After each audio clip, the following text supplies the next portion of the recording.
제가 그 유럽에 집회를 갔다가 이렇게 다른 나라를 둘러보면서 느낀 게 뭐냐 하면, 우리가 좀 더 어리고 젊었을 때 같이 신앙생활 하던 사람들이 나중에는 큰 도움이 되더라고요. 만약에 우리가 어느 나라를 갔는데 가이드를 부르면 우리가 돈도 써야 되고 가이드 비용이 만만치 않거든요.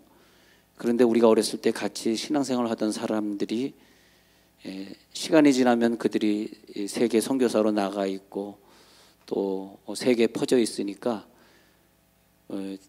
자기가 어렸을 때 학교 다닐 때 그 동창들 있잖아요. 예수 안 믿는 동창들은 나중에 만나기가 어렵습니다. 뭐 그들하고 술 마실 것도 아니고 결국은 한 교회에서 자랐던 그 아이들이 오늘 같이 학가다 하던 이 아이들이 나중에 자라면 굉장히 가까운 관계가 되어지고 그리고 결혼도 교회 안에서 하게 되고 이러면서 큰 힘을 발휘하게 됩니다. 그리고 여러분 선거 때 보셨겠지만 선거 때 우리들이 알고 지내는 사람들이 얼마나 많으냐라고 하는 게 얼마나 크게 좌우했습니까? 그러지 않습니까? 이것이 바로 내가 알고 있는 사람들의 한계구나 그러잖아요.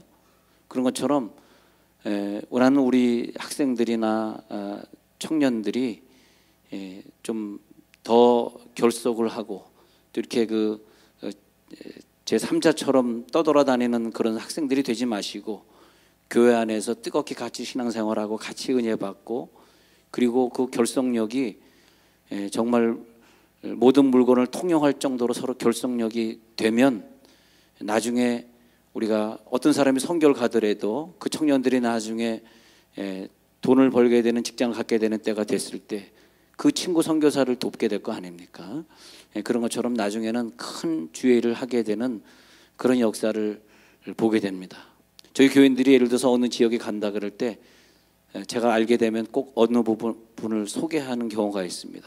그럼 거기 가가지고 여행도 편안하게 하고 그분이 밥 사주고 그분이 잠도 자게 하면은 아주 편안하게 갔다 와서 목사님 덕분에 누구누구 만나서 너무 편하게 지내다 왔어요. 그런 경우를 저는 종종 보는데 그것이 저의 힘이고 저의 장기다 저는 생각합니다. 어렸을 때부터 신앙생활을 했기 때문에 전 세계 아는 사람들이 있어서 어느 나라 가도 그분을 만나서 너무 즐겁고 또 그분과 함께 혜택을 누리다 보니까 즐겁고 난 우리 아이들이 어릴 때부터 같이 학가다 하고 같이 자라면서 그러니까 어릴 때 신앙생활 잘 못하고 이렇게 교회 바깥에 떠도는 것이 결코 지혜로운 게 아닙니다. 우리 같이 힘을 낼 수 있고 같이 손을 잡을 수 있고 같이 희생할 수 있는 그런 친구들이 굉장히 중요합니다. 그걸 중요하다고 지금 느끼셔야 돼요. 그게 뭘 중요할까 그러시면 안 돼요. 정말 중요합니다. 그것이 여러분들의 자녀들이 컸을 때 큰 힘이 되어주는 거죠. 자, 오늘 2시에도 청년 예배가 있어요. 청년들 2시 예배 보내주세요. 거기서 우리들이 결성할 것이고 저는 그들에게 교회 주인 의식을 가르칠 것이고 그들에게 선교의 꿈을 가르쳐서 전 세계에 흩어져 선교하게 하려고 그래요. 그래서 누가 선교지에 가더라도 함께 도와줄 수 있는 그런 학생들이 되기를 바라는 거죠. 그것이 감사하더라고요. 아는 사람들이 많은 게 너무 감사한 거예요. 저는요. 목회도 여러 번 해봤고 그래서 또 제자들도 많이 키웠고 그래서 아는 사람들이 어느 나라 가도 있다는 게 너무 감사하고 어느 날 그 아버지와 아들이 말을 타고 숲속의 길을 가다가 이제 만나는 지점에서 만났다고 합니다. 그래서 아버지는 아들을 또 아들은 아버지를 만나서 반가웠겠죠. 얼마나 반가운지 부둥켜 안고 기뻐했습니다.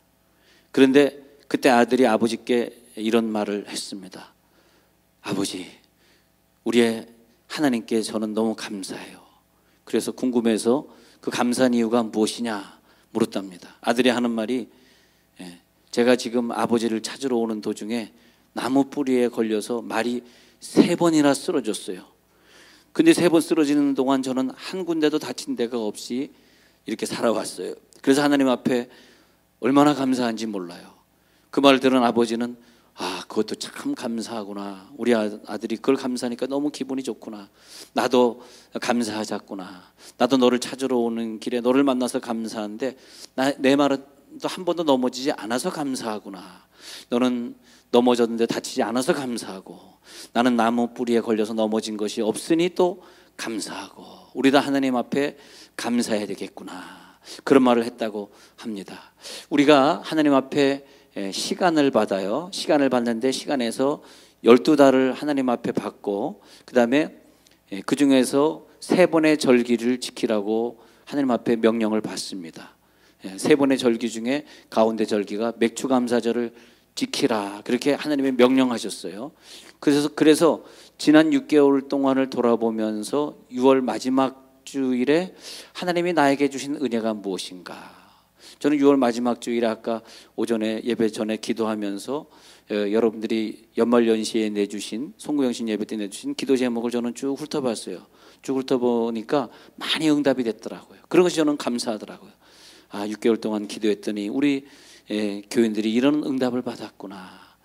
어떤 분은 아파트 당첨되게 해주세요. 진짜 그것도 당첨이 됐더라고요. 다시 한번 도전해 보시기 바랍니다. 아파트도 어떤 분은 집 월세 나가게 해주세요. 상가 나가게 해주세요. 별의별 기도 제목들이 많이 있는데 참 하나님이 볼 때는 답답하게, 야, 그런 걸 뭘 기도하냐. 그런데도 하나님이 그걸 다 응답해 주셨어. 별것도 아닌 것 같은데도. 그래서 우리는 오늘 6월 마지막 주일에 맥추감사절을 한 주 앞두고 내가 내 지금 이 상황 안에서 무엇을 감사해야 되겠는가, 그 감사를 찾아내야 됩니다. 바울이 빌립보서에서 말한 대로 아무것도 염려하지 말고 오직 모든 일에 기도와 간구로 너희 구할 것을 감사함으로 하나님께 아뢰라. 그리하면 모든 지각에 뛰어난 하나님의 평강이 그리스도 예수 안에서 너희 마음과 생각을 지키시리라. 저도 어릴 때 학가다 했거든. 그러니까 기필코 저는 학가다를 시키는 거예요, 애들을. 기필코 어릴 때 여러분, 얘네들이 초등학교 5, 6학년만 돼도, 중학교만 돼도 절대 엄마 말 안 듣습니다. 이렇게 못 모르고 마이크 잡아 그러면 네네네 잡을게요. 이럴 때 시켜야 돼요. 아주 중요합니다. 말씀 외우게 해야 됩니다.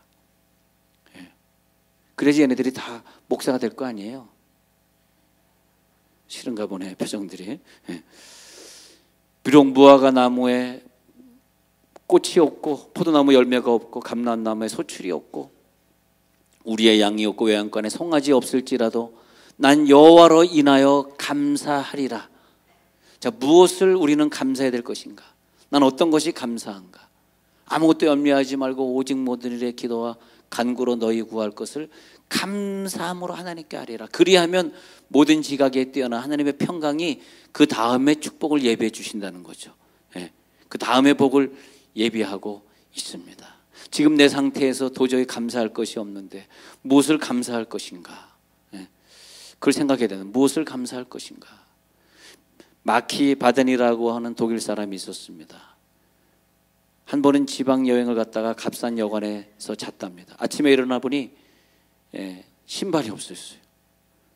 어떻게 하나 친구한테 연락했더니 친구가 신발을 좀 빌려주는 대신에 그러면 교회 한번 가자. 그래서 교회 안 가던 사람이 교회를 할 수 없이 그 신발 때문에 끌려서 교회를 갔습니다. 근데 어떤 사람이 앞에 앉아가지고 막 하나님 앞에 감사 기도를 올리는 거예요. 저 사람은 뭐가 그렇게 감사해가지고 감사 기도 올리나 이렇게 봤더니 2다리가 없는 사람이었습니다. 그때 이 사람이 깨달았다는 거예요. 하나님의 살아계심은 대단한 건가 보다. 나는 신발 잃어버려가지고 불평불만하면서 그 신발 훔쳐간 사람을 원망했는데 저 사람은 신발이 필요 없이 2다리가 없는데도 불구하고 하나님이란 분에게 감사를 드리더니 나도 예수를 믿어야 되겠다. 나는 너무 부끄럽다. 그래서 그가 예수를 믿기 시작했고 항상 그의 생에 항상 감사하면서 살았답니다. 감사하면서 살다가 정치인이 되었는데 나중에 그 독일의 훌륭한 장관이 마키 마덴이라고 하는 훌륭한 장관이 되었다는 것입니다. 그래서 항상 원망하지 않고 감사하는 자들에게 주시는 복이 있는 거죠. 그 감사를 우리들이 누려야 되겠습니다. 하나님이 이 세상을 창조하실 때 자연세계도 그렇고 인간도 그렇고 모든 조직들을 감사하면은 더 나아지는 환경으로 만들도록 그렇게 만들어 놓으셨어요. 우리가 이 환경을 감사하면 더 나은 환경이 되는데 늘 우리들이 불평불만 그리고 어떤 사람의 단점 이런 것들이 자꾸 생각이 나면 내 환경은 점점 나빠지게 되는 거죠. 그래서 여러분 그런 예화도 많이 들어봤잖아요. 왜 집에서 이렇게 화분을 키우는데 어떤 화분에다가는 똑같은 꽃인데 똑같은 나무인데 거기다가 계속 감사와 사랑의 말을 쏟아붓고 또 어떤 나무에다가 막 불평불만을 쏟아부었더니 시간이 지나고 나서 이 사랑의 말 감사의 말 들은 꽃은 잘 자라고 불평불만 들은 꽃은 나중에 시들어 죽어버렸다 그러지 않습니까? 예. 물은 비밀을 알고 있다라는 책에 보면은 우리가 이렇게 물을 마실 때 집에서 이렇게 물을 마시잖아요. 한번 마셔볼게요. 마실 때 집에서 항상 감사가 넘치고 짜증이 없고 그런 가정에서 이 언어가 있잖아. 감사해, 미안해, 사랑해 그런 언어가 있잖아. 그런 언어를 하는 가정에 있는 물은 이렇게 떠놓으면은 그 물이 변화돼가지고 육각수로 변화된답니다. 그 책에 그랬어요.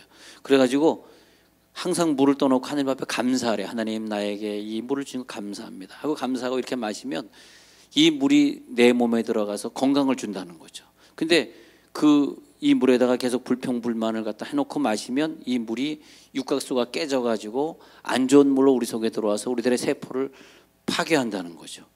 예. 그래서 우리는 항상 감사하는 마음이 중요하고 우리들의 자녀들이 우리 부모님을 볼 때 우리 부모님 보니까 너무 감사하다. 우리 부모님 참 사이가 좋아서 감사하다. 우리 아빠 열심히 보람되게 일해주시니 감사하다.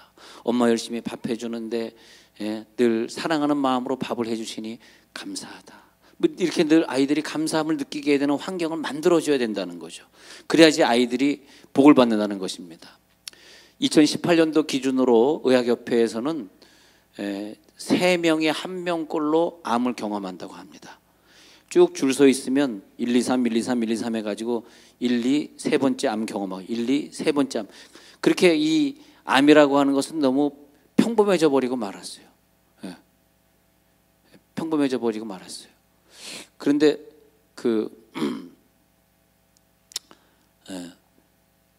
앞으로 10년 후에는 2명에 1명꼴로 암을 경험한다 그래요. 그런데 암을 연구한 김의신 박사님이 미국에서 아주 유명한 암센터의 대표이신데 그분이 한국분인데 그분이 발표하기를 암을 연구해 봤더니 평소에 늘 감사하고 산 사람들은 암을 발견해도 조기에 발견하고 초기에 발견해서 수술하고 다시 건강에 사는 케이스가 상당히 확률적으로 많았고 또 암이 걸렸을 때에 그 암을 놓고 걱정하고 근심하고 두려워하는 사람들은 암세포가 굉장히 빨리 자랐답니다. 그런데 어떤 사람은 암이 걸려도 똑같은 암이고 그 같은 부위에 있다 할지라도 그러지 않고 평소에 암 걸리기 전에 감사하게 신앙생활 잘하고 불평하지 않고 죄짓지 않고 건강하게 거룩하게 살았던 사람들의 암은 걸려도 자라지 않거나 나중에 암이 없어지는 것을 발견했다는 것이죠. 그래서 이 김우신 박사님은 부탁하기를 평소에 늘 감사하는 마음으로 살아야 된다. 그래서 우리가 어떤 위기를 만나고 어떤 질병을 만나더라도 그걸 통과할 수 있는 힘이 그 사람의 세포 속에 있다는 거예요. 세포 속에. 우리들의 세포, 우리들의 유전인자 DNA 속에 감사가 숨어 있다는 거예요. 감사하는 사람은. 할렐루야. 그 감사가 숨어 있기 때문에 어떤 병을 만나고 어떤 위기를 만나도 그것을 헤쳐나갈 수 있는 힘이 있다는 거죠. 그래서 평소에 감사를 내 세포 속에 많이 심어 놓으시기 바랍니다. 자, 옆에 있는 분들에게 감사합니다 표현해 보세요. 시작. 감사합니다. 예. 또 부부가 있으면 나를 버리지 않아서 감사해. 시작. 나를 버리지 않아서 감사해. 예? 예. 나를 버리지 않아서 감사해. 그 참 중요하더라고요. 진짜 저희도 딸이 지금 20대 초반이니까 얘도 언젠가 시집을 갈 텐데 지금부터 기도하는 거예요. 하나님, 사이가 될 아이가 누가 될지 모르지만 제발 우리 딸 버리지 않게 하옵소서. 주야, 버릴까 봐 두려워. 우리의 교인들이 자기 신랑에게 버림받을까 봐 두려워. 안 돼. 늘 감사하시기 바랍니다. 그지 같은 남편도 좀 감사해 보시면서 섬겨주시기 바랍니다. 아멘하는 사람들 왜 아멘했는지 모르겠지만, 자, 그래서 늘 감사함으로 승리하시기를 바랍니다. 자, 2, 3일 전에는 충청도의 대표 김종필 씨가 떠났습니다. 92세. 그래도 김종필 씨가 계실 때는 충청도의 대변자였고 충청도 위상이 많이 높아지고 계실 때 대전도 많이 발전했고 카이스트를 비롯한 많은 일들을 하셨습니다. 이렇게 훌륭한 총리. 근데 왜 훌륭하냐 하니까 역대 대통령이 바뀔 때마다 총리는 원래 바뀌잖아요. 그렇게 훌륭했던 황교안 씨도 정권이 바뀌니까 내려와야 되지 않습니까? 그런 것처럼 이렇게 정권이 바뀔 때마다 총리가 바뀌었는데 고건 씨가 2번 해봤고요. 또 김종필 씨가 역대 정권에서 2번이나 총리를 지내신 분으로서 우리나라 민주 역사상엔 참 위대한 금자탑을 쌓으시고 가셨죠. 그렇게 2번 총리했다 그럴 때 우리는 훌륭하다 이런 생각을 합니다. 그런데 다니엘은 총리를 3번 했어요. 유대 사람들이 바벨론 사람들에게 점령당하면서 포로로 바벨론에 끌려갑니다. 근데 다니엘이란 청년이 얼마나 왕에게 잘 보였는지 느부갓네살 왕 앞에서 총리를 지내요. 그 다음에 느부갓네살 왕이 죽고 그 아들 벨사살 왕이 할 때 그때도 또 총리를 또 지내요. 근데 페르시아가 바벨론을 점령해서 페르시아 왕국이 서요. 근데 페르시아 왕국이 섰는데 그때는 다니엘이 총리 안 해야 되는데 그 다리오 왕이 총리 셋을 세웠다고 오늘 다니엘서 6장 1절에 나오거든요. 총리 셋을 세웠는데 다니엘이 그 중에 제일 뛰어난 총리였다 그래요. 다니엘이 너무. 근데 왜 그러냐 하니까 다니엘이 평소에 다니엘이 가지고 있는 게 있어요. 뭐냐 하면 지금 저 적군을 향해 싸운 것이 아니라 우리가 포로돼서 왔으니까 감사하는 마음으로, 하나님께 감사하는 마음으로 최선을 다해 살았던 거야. 최선을 다해 그 나라를 위해서 충성했던 거예요. 여러분, 우리가 그저 어떤 현장에 있듯이 최선을 다해 감사하는 마음으로 일하시면 좋겠어요. 여러분 직장에 가셔서 그저 감사하는 마음으로 일하세요. 그리고 누가 물어보거든 온누리 그러면 됩니다. 나 온누리 다녀 그러면 돼요. 그럼 하나님께 영광을 돌리는 거예요. 근데 직장에 가서 막 불평하고 불만하고 윗사람 욕하고 그럴 때는 뭐라 그래야 돼? 딴 교회 이름 있잖아. 딴 교회 다닌다 그래야 돼. 우리 교회 아니에요. 무슨 교회? 네가 말하였도다. 딴 교회. 항상 그 형편에 맞게 감사. 정말 감사한 것 같아요. 아무리 이슬람이 우리나라 들어와도요, 한국은 정복할 수 있을지 모르지만 기독교회는 정복 못해요. 우린 기독교인이잖아요. 제 말이 아니라 그 중국 대사를 지낸 김하중 박사의 강의 중에 나오는 얘기지만은 한국은 절대 전쟁이 일어나지 않는다. 왜냐? 북한이 전쟁을 일으키려고 그러면은 중국의 힘을 입어야지 혼자서는 전쟁을 할 수가 없는데 중국이 허락을 못 한다. 왜? 한국에 사는 중국 사람들이 너무나 많다. 마찬가지로 대만도 홍콩에도 중국 사람들이 너무나 많이 살아요. 그래서 전쟁을 못 하는 거죠. 우리나라는 전쟁이 일어나지 않습니다. 제발 걱정하지 마시고 예수님만 열심히 믿으시면 됩니다. 근데 이렇게 우리나라 하나님이 축복하시고 보호해 주시는 게 뭐냐 하니까 우리가 예수를 믿었다는 거죠. 우리가 기독교인이 되었다는 거죠. 그 기독교인들 때문에 우리나라가 민주화가 됐고 그 기독교인들 때문에 우리나라가 일본의 사람들의 손에서 벗어나게 됐고 기독교인들 때문에 이슬람이 몰려와도 우리는 걱정하지 않는 나라, 기독교인들 때문에 동성애법이 관철되지 않는 나라, 기독교인들 때문에 불교 저 우상단지를 세우는데 많은 갈등을 하고 있는 세종시, 기독교인의 힘입니다. 여러분, 그것을 감사해야 돼요. 우리 너무너무 감사해요. 그래서 우리가 평소에 감사의 언어를 쓰고 있는 사람들은 세포가 감사의 세포가 되기 때문에 어떤 위기가 와도 그걸 이겨낼 수 있어요. 그런데 다니엘은 참 지혜로운 사람인 것 같아. 평소에 또 페르시아 사람이 그 바벨론을 점령해가지고 또 새로운 왕이 등장했는데도 또 그 왕 앞에서 또 충성을 했어. 만약 감사하는 마음이 없다 그러면 어떻게 됐겠어요? 그러나 다니엘은 충성하면서 최선을 다하고 감사하면서 하나님 앞에 기도했다 이거예요. 오늘 성경에 보니까 이 신하들이 저 다니엘을 죽여야 되겠다 그래가지고 왕이여 30일을 정하시고 30일 동안 왕이나 다른 사람에게 기도하지 않고 엉뚱한 신이나 다른 사람에게 기도하는 자가 혹시 발견이 된다면 사자굴에 넣어서 사자의 밥이 되도록 하시도록 우리 신하들이 의견을 모았으니까 도장을 좀 찍어주세요 해가지고 다리오 왕이 할 수 없이 도장을 거기에 찍게 되는 장면이 나옵니다. 그런데 생각 한번 해보세요. 아이고 이 30일 동안 잠깐 내가 좀 목숨을 부지해야지. 하나님 30일 동안은요 제가 좀 기도를 쉬겠습니다. 그럴 수도 있고 또 30일 동안 기도하면서 저 창문을 닫고 밤에만 살짝 기도하겠습니다. 왜냐하면 내가 살아야지 하나님께 영광이 돌아갈 것 아닙니까? 그랬을 텐데 여기 보니까 다니엘서 6장에서 다니엘이 이렇게 말을 합니다. 나는 평소대로 그대로 해야 되겠다. 평소에 어떻게 했느냐? 평소에 하나님 앞에 기도하며 감사하였더라. 한번 보시기 바랍니다. 자, 다니엘서 6장에 가셔서 평소에 어떻게 했냐 보니까 6장 10절부터 쭉 읽으시잖아요. 평소에 다니엘은 13절 보시면 하루 3번씩 기도하던 그 습관대로 감사하면서 하나님 앞에 기도하였더라 나옵니다. 감사하면서 10절 또 보세요. 하루 3번씩 무릎을 꿇고 기도하며 그의 하나님께 감사하였더라. 이 감사가 어떻게 나오는지 아세요?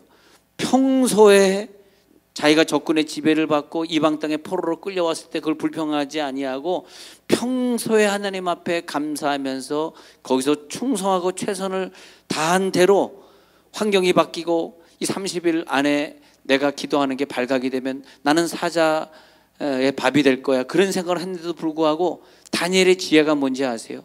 다니엘의 지혜는 내가 위기를 만났을 때 평소에 하던 감사의 언어대로 계속 감사를 하면 사자의 입을 막아주실 것이야 라고 하는 그 믿음이 있었다는 거죠. 이 믿음이 들어갈지어다. 우리에게 이 믿음이 들어와야 돼요. 어떤 믿음이냐 하면 내가 평소에 늘 내 사람에게 감사하고 내 환경, 내 직장 감사하면서 내가 일을 하고 열심히 살아갈 때에 나에게 어떤 위기가 있고 어떤 질병이 다가올지 모르지만 그때 나는 내 평소에 감사의 세포를 가지고 그 환경을 이겨나갈 수 있을 것이다. 이게 우리들의 믿음이다 이것입니다. 이게 감사의 믿음이다 이거예요. 평소에 내가 감사하던 그 감사대로 나는 하루 3번씩 동쪽을 향한 문을 활짝 열고 소리내서 기도하면 저 사람들이 들을 것이야. 그리고 나를 잡으러 오겠지. 그러나 저들이 나를 도와주는 것이 아니라 이 감사 기도를 듣고 있는 하나님이 나를 도와줄 거야. 할렐루야. 그게 다니엘의 믿음이다 이거예요. 우리가 우리 앞에 암이 안 걸린다는 보장을 누가 합니까? 우리 앞에 경제적인 위기가 닥치지 않는다는 장담을 누가 하겠어요? 천만의 말씀. 그렇지 않습니다. 우리는 다 위기를 만나게 될 거예요. 근데 그 위기를 누가 통과하냐? 그 위기 만나기 전에 평소에 부모님께 감사하며 살았던 그 자녀, 평소에 늘 남편에게 감사하면서 남편을 위해 최선을 다하던 그 아내, 늘 감사하면서 자식을 키우던 그 사람들, 늘 감사하는 마음으로 살던 사람들이 그 어려움을 만났을 때 통과할 줄로 믿습니다. 그걸 오늘 보여주고 있는 거예요. 그래서 평소에 하던 대로 무릎을 꿇고 기도하며 그의 하나님께 감사하였더라.